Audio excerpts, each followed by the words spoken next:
మీ పేరండి? నరసింహ శర్మ. శర్మ గారు, ఇప్పుడు చంద్రబాబు గారు రీసెంట్ గా మాట్లాడారు, చూస్తూ ఉంటారు పథకాల కోసం.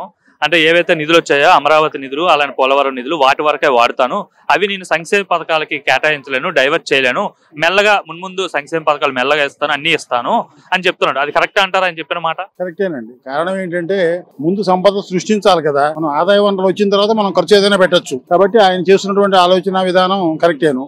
కారణం ఏంటంటే గత ప్రభుత్వంలో ప్రజలను కూర్చోబెట్టి సోమరపోతులు చేసి డబ్బులు ఇవ్వడం అనేది కరెక్ట్ కాదు. ఎవరైనా కష్టపడి పని చేసుకుంటే కలిసి వస్తుంది. అలా కాకుండా తిని కూర్చుంటే ఎవరు కలిసి రాదు కదా. కాబట్టి ఆయన కూడా ఏంటంటే అంత వయసులో రాష్ట్రం కోసం కష్టపడుతూ రాష్ట్రాన్ని అభివృద్ధి చేస్తూ కంపెనీలు తీసుకొస్తూ రాజధాని పోలవరం లాంటి ప్రాజెక్టులు కూడా పూర్తి చేస్తూ ప్రజలకు కావాల్సినటువంటి అన్ని సదుపాయాలు కూడా ఏర్పాటు చేయడం అనేది చాలా గొప్ప విషయం. ఆయన మనస్ఫూర్తిగా ఆయన కూటమిని కూడా మనస్ఫూర్తిగా అభినందిస్తున్నాం. ఉందండి 8 నెలల పరిపాలన చూస్తుంటే ఆయన తీసుకున్న నిర్ణయాలు ఇవన్నీ బాగుందండి, చాలా బాగుంది.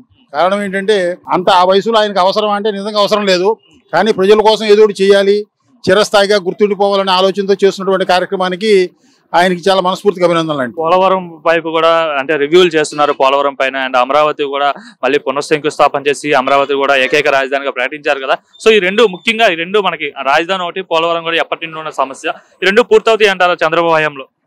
ఖచ్చితంగా అవుతుందండి. కారణం ఏంటంటే మనం ఒక 200 గజాల స్థలం కొనుక్కొని 8 బాతికి ఇల్లు కట్టుకోవాలంటే 2 సంవత్సరాలు పడుతుంది. అంటే ఒక ఇల్లు కట్టుకోవాలంటే ఒక సామాన్యుడికే అన్ని వనరులు, డబ్బులు, వర్కర్స్ అందరూ చేతిలో ఉన్నా కూడా ఇల్లు కట్టుకోవడానికి 2 సంవత్సరాలు పడుతుంది.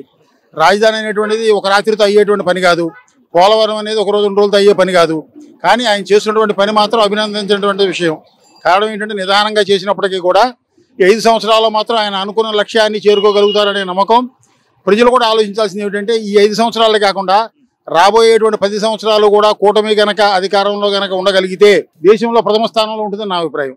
ఆయన కూడా అదే అంటున్నాడు. విజన్ 2047 అని ప్రవేశపెట్టాడు స్వర్ణాంధ్ర. అప్పటికి దేశంలోనే అగ్రగామి రాష్ట్రంగా మన రాష్ట్రం ఉంటుందని చెప్పేసి ఆయన చెప్తున్నాడు. నిజంగా నమ్మకం ఉందా? ఎందుకంటే గతంలో కూడా వాళ్ళు ఏంటి ఎగ్జాంపుల్ చెప్తున్నారు అంటే విజన్ 2020 చెప్తున్నారు. మేము హైదరాబాద్ చేసాము, ఇప్పుడు ఆంధ్ర కూడా చేస్తాము, చేయగలుగుతామని అయితే కూటమి వాళ్ళు అండ్ చంద్రబాబు నాయుడు వాళ్ళు చెప్తున్నారు. అది కూడా కరెక్టే. కారణం ఏంటంటే 2000 సంవత్సరం ఆ ప్రాంతంలో హైదరాబాద్లో మనం చూస్తే కొండాపూరు, హైటెక్ సిటీ ఆ ప్రాంతాలన్నీ కూడా రాళ్ళు గుట్లగా ఉండేవి. మరి ఈయన తీసుకున్నటువంటి 2020 విజన్ అనేటువంటి దాని మూలంగా సుమారుగా మనం చూస్తుండగానే 20 సంవత్సరాలు ఎంతో అభివృద్ధి చెందింది. రాబోయేటువంటి ఆయన చెబుతున్నటువంటి 2047 అనేటువంటిది మనకి స్వాతంత్రం వచ్చినటువంటి 100 సంవత్సరాల నాటికి దేశంలో మన రాష్ట్రం ప్రథమ స్థానంలో ఖచ్చితంగా ఉంటుంది. కారణం ఏంటంటే మిగిలిన రాష్ట్రాలకి మన రాష్ట్రానికి ఉన్నటువంటి తేడా ఏమిటంటే మనకు కావాల్సినటువంటి సువిశాలమైనటువంటి పొలాలు విశాలంగా ఉన్నాయి. అక్కడ రాజధాని మనం ఎంత దూరం కావాలి అంత దూరం, అటు ప్రకాశం జిల్లా దాకా అటు వెళ్ళొచ్చు, ఇటు కృష్ణా జిల్లా చివరి దాకా రావచ్చు. కారణం ఏంటంటే మరి ఆయన చేసినటువంటి అభివృద్ధి. మరి నిజంగా నేను మొన్న ఈ మధ్య అమరావతి ప్రాంతాలకు వెళ్ళి చూసి వచ్చాము. ఈ 7 నెలల్లో చాలా కార్యక్రమాలు మొదలుపెట్టారు, శరవేగంగా జరుగుతూ ఉన్నాయి. రాబోయే కాలంలో మనం ఎక్కడున్నామంటే రాజధాని ప్రాంతంలో దగ్గరలో ఉన్నామని మా బోటి వాళ్ళు కూడా చెప్పుకోవడానికి ఆనందపడతాం. ఖచ్చితంగా ఆయన చాలా మంది ముసలివాడు, ఆయన ఏం చేయలేడు, ఆయన వయసు అయిపోయిందని చెప్పి చాలా మంది ట్రోల్ చేశారు గతంలో ఎలక్షన్స్ బిఫోర్. సో ఇప్పుడు అయిన తర్వాత ఆయన ఈ వయసులో దావోస్ వెళ్ళడం కావచ్చు, విజయవాడ వరదల్లో నీటిలో దిగి నడవడం కావచ్చు, రైల్వే ట్రాక్ ఎక్కడం కావచ్చు, ఆయన ఎట్లా ఉంది వర్కింగ్ స్టైల్ చంద్రబాబు ఈ వయసులో? మామూలుగా ఎవరైనా ఒక గవర్నమెంట్ ఎంప్లాయీ అయితే 60 సంవత్సరాల రంగాల్ని నేను ఉద్యోగం చేశాను, రిటైర్డ్ అయిపోయాను, నేను హాయిగా ప్రశాంతమైన జీవితాన్ని ఇంట్లో కూర్చొని గడుపుతానని చెప్పని అనుకుంటారు సహజంగా. ఆయన నిజంగా 74 ఏళ్ల వయసులో రాష్ట్రం కోసం ఏదో ఒకటి చేయాలనేటువంటి ఒక తాపత్రయం. ఆయనకి సహకారంగా పవన్ కళ్యాణ్ గారు కూడా చాలా సహకారం అందిస్తున్నారు. మరి వారిద్దరికి తోడుగా యువకుడు అయినటువంటి లోకేష్ బాబు గారు కూడా రాష్ట్రం కోసం పరితపించడం, ఈ కంపెనీలు రావడం కానీ రాష్ట్రాన్ని అభివృద్ధి పదంలో నడపడానికి వాళ్ళ ముగ్గురు కూడా బ్రహ్మ విష్ణు మహేశ్వరులాగా రాష్ట్రాన్ని అభివృద్ధి పదంలో ఖచ్చితంగా నడిపి చూపించగలరనేటువంటి నమ్మకం అయితే మాకుంది ప్రజలకి. లోకేష్ అండి కీలకమైన శాఖ ఉంది, విద్యాశాఖ ఉంది, అలాగే ఐటీ మినిస్ట్రీ. సో ఈ రెండింటికి న్యాయం చేయగలుగుతున్నాడా లోకేష్ అంటే? ఖచ్చితంగా చేయగలుగుతున్నారండి. కారణం ఏంటంటే ఆయన ఒకసారి ఓడిపోయి ఉండొచ్చు, ఆ పాదయాత్ర కానీ లేదా యువగళం యాత్ర వల్ల ఆయన ప్రజల యొక్క కష్ట సుఖాలు తెలుసుకొని ప్రజలకు ఏం కావాలి, మనం ఏం చేస్తే వాళ్ళు సంతృప్తి చెందుతారు, వాళ్ళకి ఏం కావాలనేటువంటి విషయాన్ని ఆయన అవగాహన చేసుకొని ఖచ్చితంగా ఆ దారిలో ఆయన ప్రయాణం చేస్తున్నాడు. ఖచ్చితంగా ఆయన ఆధ్వర్యంలో కూడా రాష్ట్రం అభివృద్ధి చెందుతుందని ఖచ్చితంగా చెప్పగలుగుతామండి. ముఖ్యంగా ఉపాధి కోసం అంటే యువత ఇక్కడ చదువు అయిపోయిన తర్వాత ఉపాధి కోసం హైదరాబాద్, చెన్నై, ముంబై, పూణే ఇట్లా బయట రాష్ట్రాలకు వెళ్లే పరిస్థితి ఉంది. సో ఇన్ ఫ్యూచర్ ఆంధ్రాలోనే చేసుకునే స్థాయికి లోకేష్ తీసుకెళ్తాడు, ఎందుకంటే ఐటీ శాఖ ఆయనే ఉన్నారు, కంపెనీలో పెట్టుబడులు తీసుకురాగలుగుతాడంటారా? ఖచ్చితంగా తీసుకొస్తారండి. కారణం ఏంటంటే వాళ్ళకు ఒక విజన్ ఉంది, చేయాలనేటువంటి తాపత్రయం ఉంది. చేయాలనే తాపత్రయం ఉన్నప్పుడు ఖచ్చితంగా చేసి తీరుతారు. మనకెందుకులే మనం ఏం చేస్తాంలే అని కూర్చునేవాడు అయితే ఏమీ చేయలేడు.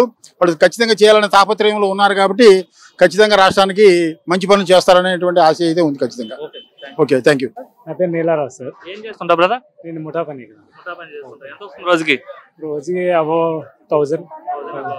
బ్రదర్ ఏమీ లేదు, చంద్రబాబు రీసెంట్ గా ఒక ప్రెస్ మీట్ పెట్టి మాట్లాడారు. ఏదైతే ఫండ్స్ సెంట్రల్ నుండి వచ్చాయో కేంద్ర ప్రభుత్వం నుండి, ఆ ఫండ్స్ నేను దేనికి ఇచ్చారో దానికే వాడతాను, అంటే పోలవరానికి అమరావతి డెవలప్మెంట్ గా వాడతాను, సంక్షేమ పథకాలకు ఇవ్వలేను అని చెప్తున్నాడు. ఆయన తీసుకున్న నిర్ణయం కరెక్ట్ అంటారా? అంటే డెవలప్మెంట్ పైన పెట్టడం మంచిదే భయ్య. ఇప్పుడు దాని నుంచి వచ్చే ఇన్కమ్ బట్టి మనకి ఇంకేమైనా డెవలప్ చేయొచ్చు కదా. మన ఇప్పుడు ఏమైనా పర్యావరణం ఉంది, మన టూరిజం డిపార్ట్మెంట్ ఉంది. అప్పుడు రోజా గారు ఏం చేసిందే లేదు. ఇప్పుడు టూరిజం డిపార్ట్మెంట్ డెవలప్ అయితే దాని ద్వారా ఇన్కమ్ కూడా మాకు ఇన్కమ్ సోర్సెస్ ఎక్కువ వస్తాయి. అలాగే ఈ కంపెనీలు ఏమైనా వచ్చినా సరే దానివల్ల నిరుద్యోగం తగ్గి ఉద్యోగం రేటు పెరిగి, నేను కూడా డిగ్రీ వాడుకోలేదు, ముఠా పని చేయకన్నా ఏదైనా జాబ్ వేకెన్సీస్ ఉంటాయి కదా, ఆయన చేయడం మంచిదే. ఆయన సంక్షేమ పథకాల కన్నా ఆంధ్రాని డెవలప్ చేయడం కరెక్ట్ అంటారు. కరెక్ట్ అంటారు. గతంలో ఎట్లా ఉండదు అంటారు? గతంలో ఆయన బాగా సంక్షేమ పథకాలు ఆపేసి డెవలప్ చేస్తే నేను ముఠా పనికి రానుగా, అంతే కదా భయ్య. మీరే ఒక ఎగ్జాంపుల్ చేస్తారంటారా? డెవలప్మెంట్ చేస్తారు భయ్య. నమ్మకం ఉందా ఆంధ్రాని బాగా చేస్తారు? 100% నమ్మకం ఉంది. అంత నమ్మకం ఏంటి చంద్రబాబు పైన? ఆయన అంతే, ఆయన ఒక అచీవర్. ఏదైనా సరే తను సాధించే ఒక ఇది ఉంది. పబ్లిక్ ఏమనుకున్నారు? క్యాజువల్ గా జగన్ ఉంటేనే బెటర్ అనుకున్నారా, లేదు చంద్రబాబు కొట్టేయడం వల్ల మంచిదే జరుగుతుంది అనుకున్నారా? మెజారిటీ అయితే చంద్రబాబు నాయుడుకి. అంటే ఆయన 5 సంవత్సరాల్లో మనకి పెద్ద రాటు పెట్టాడు. ఇప్పుడు ఈయనైతే బాగా చేస్తారని చెప్పి ఈయన ఎంత మెజారిటీతో గెలిపించారు, అది మెయిన్. బాగా డెవలప్ అవుతుంది అంటారా? అవుద్ది సార్, గ్యారంటీ 100%. అది గ్యారంటీ.